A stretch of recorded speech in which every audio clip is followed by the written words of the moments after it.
bienvenue dans l'Africa Newsroom en cette semaine consacrée aux enjeux de la dynamique bancaire en Afrique. Et notre dossier du jour sera aujourd'hui consacré à l'impact du système bancaire sur la croissance. Mais avant cela, l'actualité avec au programme le Mali qui s'achemine peut-être vers une modification de sa constitution. Le projet a en tout cas été adopté ce dimanche et sera soumis par référendum au mois de juin. Également dans l'actualité, les conclusions du sommet de la CEDEAO qui a notamment donné son accord de principe pour l'adhésion du Maroc. Et pour discuter de cette actualité, sur ce plateau, M. Achraf Ayadi, expert bancaire et financier.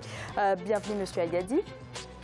Sur ce plateau également, Elvis Bondo Sakpo, consultant en stratégie de développement commercial. Bienvenue.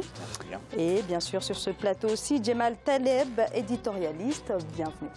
Merci Zahra et bonsoir à tous. Merci. Alors, donc tout de suite, sans plus tarder, l'info du jour.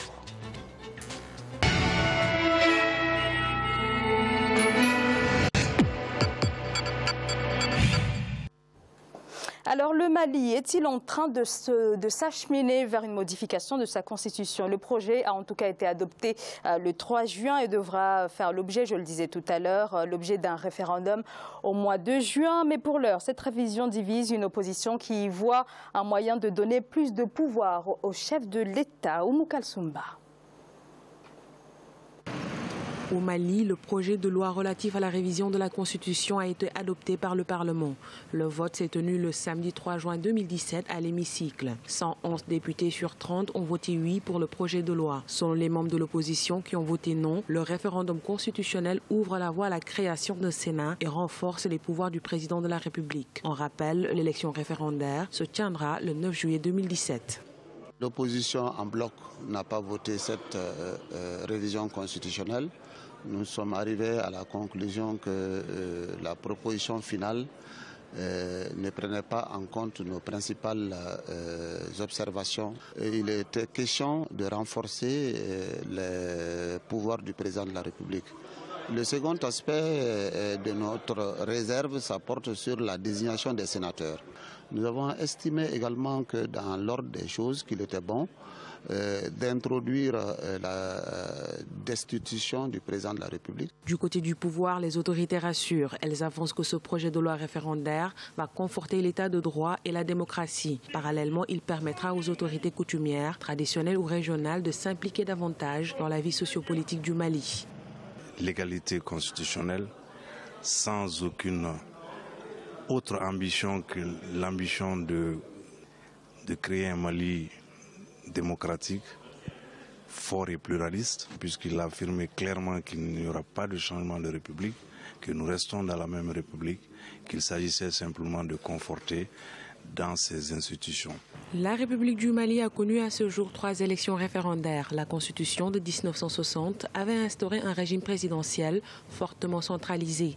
Après le coup d'État militaire du 19 novembre 1968, elle est abrogée et remplacée par une loi fondamentale le 28 novembre 1968. La Constitution du 2 juin 1974 est adoptée par référendum. Cependant, les militaires restent seuls au pouvoir avec un parti unique. 18 ans plus tard, en 1992, la Troisième République est instaurée avec un régime de transition démocratique.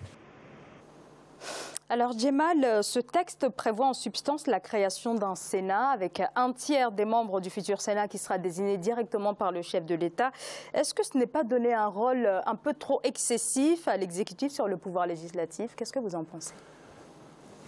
Il m'est très difficile de me prononcer à la place des Maliens, où chacun de nous parle selon sa propre sensibilité. La sensibilité des Maliens, évidemment, elle est tout à fait respectable et ils sont capables par eux-mêmes de faire des choix. En revanche, on peut donner deux avis différents. On peut donner un avis général. Un avis général, c'est qu'une désignation des sénateurs, je suis personnellement pas très favorable au bicaméralisme, mais je considère que dans nos pays, si nous sommes capables d'avoir une chambre unique, capable d'avoir assez de pouvoir, qui ne soit pas pléthorique, qui est capable elle-même de désigner ses propres normes, c'est une avancée démocratique considérable.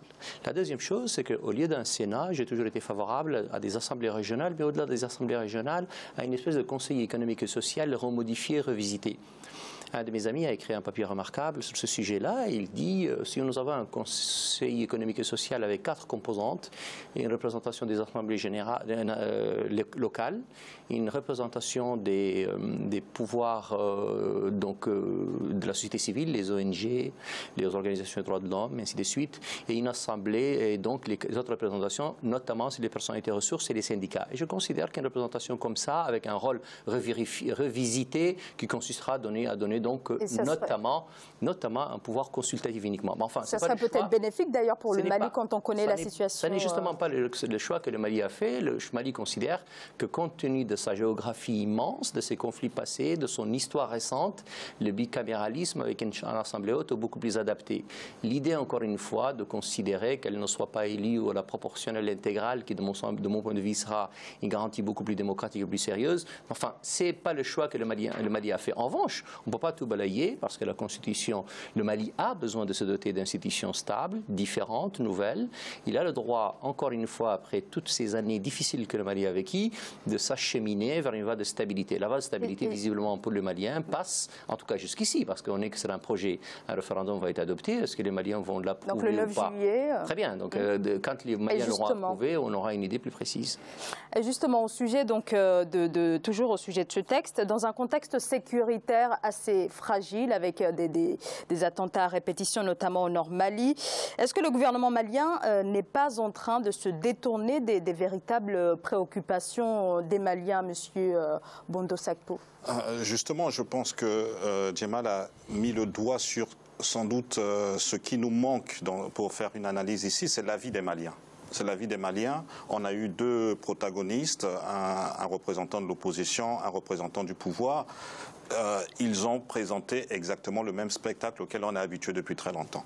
Je pense qu'au-delà d'une révision constitutionnelle, ce qui est essentiel ici, vu justement le passé du Mali et le contexte actuel, il faut plutôt se demander ce que devra être le Mali dans 50-100 ans et voir quelles sont les institutions qui permettraient de conduire à un projet plus global, pour ne pas rester limité à la vision d'un homme. Parce qu'en l'occurrence ici, il s'agit de quoi? On met le doigt sur le président du Mali.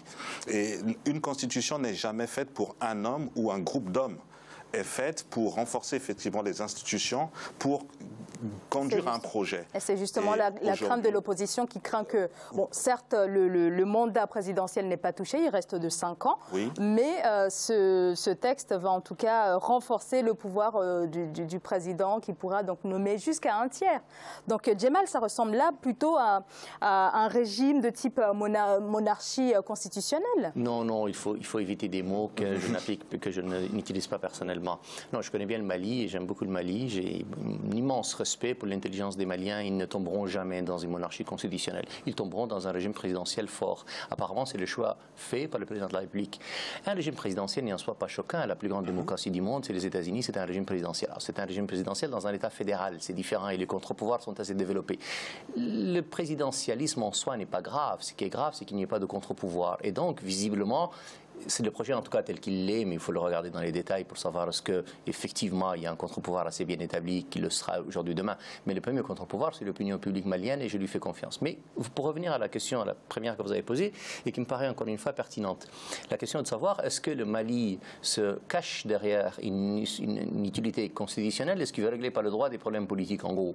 Je ne suis pas persuadé que ce soit le cas et que d'ailleurs les uns ne sont pas antinomiques, l'un n'est pas l'ennemi de l'autre. On est capable d'avoir des institutions fortes et avoir un calendrier politique important. Et d'ailleurs, si vous voulez avoir un calendrier politique important, vous avez intérêt à avoir des institutions fortes. Et aucun pays au monde n'est capable de résister, en tout cas c'est ma théorie, s'il n'a pas 2 situations importantes. Dans nos pays, c'est un système sécuritaire et militaire important et performant. Ce que le Mali s'attelle à faire depuis maintenant 5-6 ans. La deuxième chose, ce sont des institutions fortes et stables. Je dis bien fortes et stables. En effet, et là vous avez raison, c'est que si on commence par nommer le tiers du Sénat et que si on commence par ne pas donner un gage plus sérieux, vous ne ferez jamais l'unanimité. D'ailleurs, cherchez-la si vous pouvez, vous ne l'aurez pas. Mais enfin, si vous pouvez essayer de convertir le maximum de personnes, le maximum de monde à la pertinence du projet, vous y gagnerez.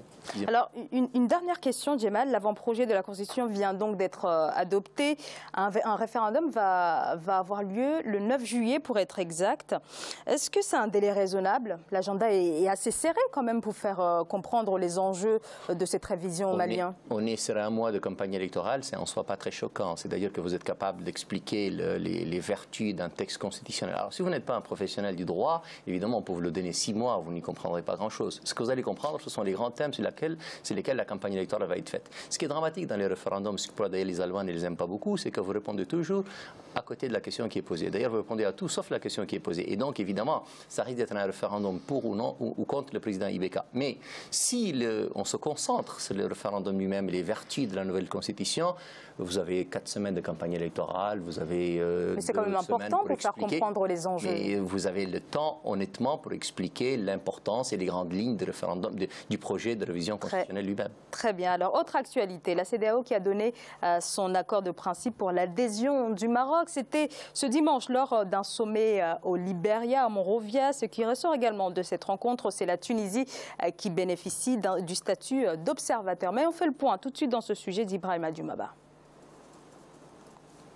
Monrovia, la capitale du Libéria, a accueilli le 51e sommet des chefs d'État et de gouvernement de la CEDEAO, communauté économique des États de l'Afrique de l'Ouest, les 3 et 4 juin. Au terme de leurs travaux, les autorités ouest-africaines ont adopté plusieurs mesures. Les demandes d'adhésion du Maroc et de la Tunisie et la demande de coopération de la Mauritanie ont été minutieusement étudiées. Sur la Tunisie, qui a demandé également son adhésion en termes d'observateurs, cette question a été agréée.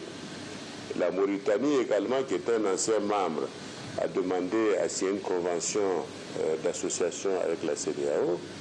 Et là, nous avons demandé de travailler à ce que la Mauritanie revienne à sa place plutôt que de sortir pour créer une forme de structure hybride pour le travail avec la CEDEAO. La CEDEAO a donné son accord de principe à l'adhésion du Maroc. La présidente du Libéria, Ellen Johnson Sirleaf, a été remplacée par le chef de l'État togolais, Faure Gnassingbé, à la tête de la CEDEAO. Les autorités saluent le dynamisme de la sous-région qui est devenu un modèle d'intégration en Afrique. Et moi, je me réjouis tout particulièrement de cette décision qui montre d'abord que la CEDEAO est une structure régionale qui fonctionne bien, et qui peut attirer d'autres pays. Et par conséquent, l'élargissement de la CEDEAO à ces pays, que ce soit en tant que membre, en tant qu'observateur ou en tant que membre associé, est une excellente chose pour l'image de la sous-région. Le président de la commission de la CEDEAO, Marcel Alain de Souza, a rappelé aux chefs d'État les efforts consentis dans l'intégration. Selon lui, les échanges commerciaux sont passés de 3 milliards de dollars en 2013 à 15 milliards de dollars en 2015. 12 chefs d'État sur les 15 que compte l'organisation ont pris part au sommet de Monrovia. Étaient présents également la chef de la diplomatie européenne, Federica Mogherini, et le premier ministre israélien, Benjamin Netanyahou. Le prochain sommet de la CEDEAO aura lieu en décembre 2017 à Lomé, au Togo. Alors, Djemal, la CEDEAO donne donc son accord, mais 2 principes pour l'adhésion du Maroc avec cet accord. Donc, 2 principes. La procédure d'intégration ne fait en réalité que commencer pour le Maroc. Il y a 2 commentaires qui sont bien entendu, qui me viennent à l'esprit tout de suite. La première, c'est que tout ce qui peut rapprocher les peuples d'Afrique est une bonne chose. Et donc je considère que le fait de faire adhérer le Maroc, le retour probablement, putatif probable, en tout cas dans la logique d'une convention avec la Mauritanie est plutôt une bonne chose, ou même une bonne chose. Et le Tunisie comme membre observateur est aussi une bonne chose. Si on pouvait rapprocher les autres, pourquoi pas. Le problème, c'est que ça dénature la vocation elle-même de la CEDEAO. La CEDEAO, c'est la communauté des États d'Afrique de l'Ouest et pas d'Afrique du Nord. Et donc, ça m'amuse toujours, parce que les États dits d'Afrique du Nord, la Mauritanie en fait partie, même si elle est ouest-africaine, ont créé l'Union du Maghreb. Et donc, ça n'a aucun sens de dire nous avons échoué, puisque nous avons échoué, nous allons probablement vous faire échouer aussi vous. Et donc, c'est toute mon inquiétude. Et donc, j'ai peur que ces pays-là viennent plutôt pour faire échouer la CEDEAO, qui déjà n'est pas un grand succès, mais enfin, c'est déjà pas mal pour tout ce qu'elle a fait. Quant au Maroc, c'est votre question. Oui, non, c'est une bonne chose. Le problème, c'est que la procédure est longue. Et la procédure commence parce que je l'ai dit tout à l'heure, c'est-à-dire que le Maroc n'est pas un État d'Afrique de l'Ouest. Alors la question, c'est on peut modifier les statuts et donc les adapter pour que le Maroc entre. Les États peuvent faire une exception et ils ont le droit de ce point de vue-là. En tout cas, le droit de la CEDEAO le leur permet. La chose qui va revenir évidemment, c'est que, vous avez raison, nous sommes qu'au début du processus. Le processus va être long, très long. Et donc, quand on aura franchi tous ces obstacles-là, arrivera un obstacle évident dont on parlait tout à l'heure hors micro, c'est-à-dire que le Maroc va falloir accepter la libre circulation des personnes et des biens, la liberté du passeport, la liberté des douanes. Et donc, je vois mal le Maroc vivre tout ça, même si le calcul est derrière et que j'ai peur personnellement, en tout cas ma crainte évidente, c'est que ce soit beaucoup les bisbilles avec l'Algérie actuellement. J'en ai bien peur. Mais enfin, cela dit, le Maroc est un pays sérieux, les gens de la CEDEAO sont des gens sérieux, et j'espère qu'ils vont tous dépasser ce clivage qui est un petit problème domestique entre deux pays d'Afrique. Achraf Hayyadi, Djemal vient de le dire, le Maroc ne fait pas partie de l'Afrique de l'Ouest. Alors, en tout cas, cet accord vient ponctuer une décennie d'offensives à la fois politiques, diplomatiques, économiques, en direction notamment de l'Afrique de l'Ouest. Est-ce qu'on peut parler d'un accord comme de reconnaissance, finalement ? Je pense que oui, même la Tunisie a commencé son offensive vers l'Afrique subsaharienne un peu tard par rapport au Maroc, certes, mais ça montre très très bien que les intérêts économiques ont changé de pondération et que le centre de gravité est en train de se déplacer vers l'Afrique, vers le cœur de l'Afrique. L'échec de l'Union du Maghreb arabe, disons-le très clairement, en tout cas dans sa forme actuelle, fait que les pays du Maghreb s'intéressent de plus en plus à l'Afrique subsaharienne. Il y a des opportunités, il y a des taux de croissance économique beaucoup plus importants que ce qu'ils peuvent avoir chez eux. Il y a aussi un gap, un décalage entre peut-être un certain nombre dans un certain nombre de domaines où les pays du Maghreb ont peut-être en avance sur un certain nombre de pays d'Afrique subsaharienne, et ils essaient en fait de profiter de ce gap pour se proposer en partenaire. Maintenant, les aspects un peu plus institutionnels de comment intégrer un pays qui n'est pas de l'ouest de l'Afrique dans une organisation qui a été créée initialement pour les pays, ça reste un problème institutionnel. Ça reste donc à voir. Alors, on va marquer une courte pause. On se retrouve dans quelques instants pour la deuxième partie de l'Africa Newsroom.